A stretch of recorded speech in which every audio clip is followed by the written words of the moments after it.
નમસ્તે બાળકો, અગાઉના વિડીયોમાં આપણે બે સંખ્યાઓનો ભાગાકાર કરતા શીખ્યા। આ વિડીયોમાં આપણે આના વધુ કેટલાક રસપ્રદ ઉદાહરણો જોઈશું। બાળકો, તમને બબ્બનની નવી દુકાન યાદ છે ને? બબ્બન આજે ફરીથી શહેરમાં પોતાની દુકાન માટે વસ્તુઓ ખરીદવા આવ્યો છે। તેણે 35 કલર પેન્સિલના ડબ્બા ખરીદ્યા। દુકાનદારે તેને તે 35 કલર પેન્સિલના ડબ્બા માટેના 1820 રૂપિયા લીધા।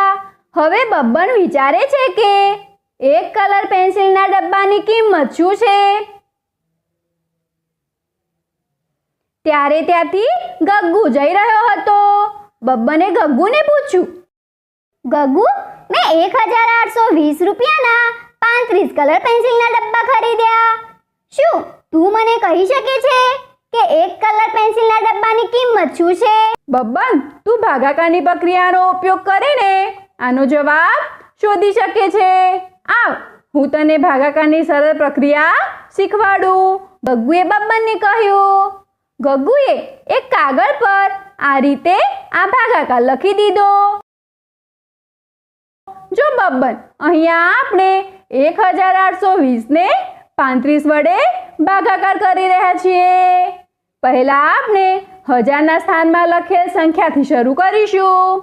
શું આપણે 1 ને 35 વડે ભાગી શકીએ છીએ? ગગ્ગુએ બબ્બનને પૂછ્યું।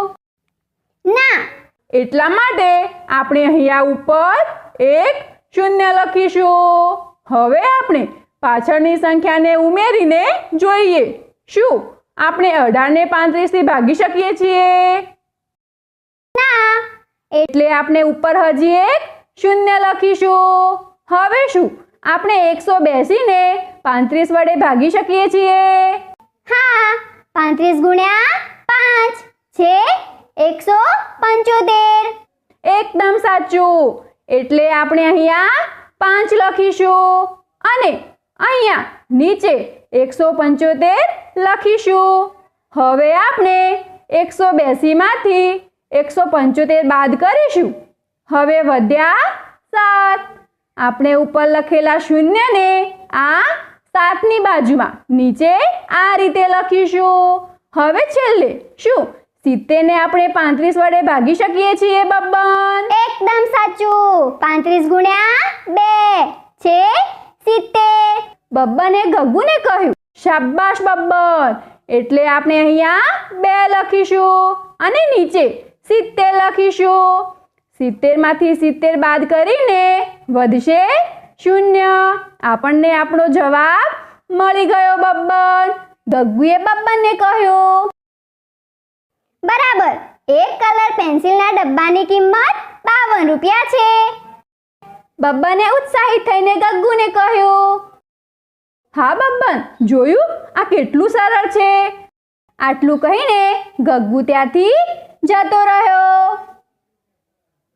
હવે બબ્બને 5568 રૂપિયાના 16 રમકડા ખરીદ્યા। બબ્બન ગગ્ગુ જોડેથી શીખેલ ભાગાકાર કરવાની સરળ રીતનો ઉપયોગ કરીને એ શોધવા માંગે છે કે એક રમકડાના કેટલા રૂપિયા છે।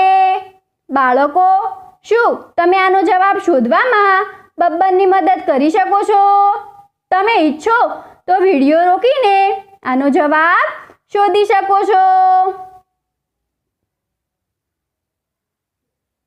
જી હા, આપણે આ રીતે ભાગાકારનો ઉપયોગ કરીને આનો જવાબ શોધી શકીએ છીએ। 5568 થઈ ગયા 348। આનો મતલબ એ કે એક રમકડાની કિંમત 348 રૂપિયા છે। બાળકો, આ વિડીયોમાં આપણે બે સંખ્યાઓનો ભાગાકાર કરવાના કેટલાક વધુ રસપ્રદ ઉદાહરણો જોયા। આગળના વિડીયોમાં આપણે ભાગાકાર કરવાના હજુ કેટલાક વધુ રસપ્રદ ઉદાહરણો જોઈશું।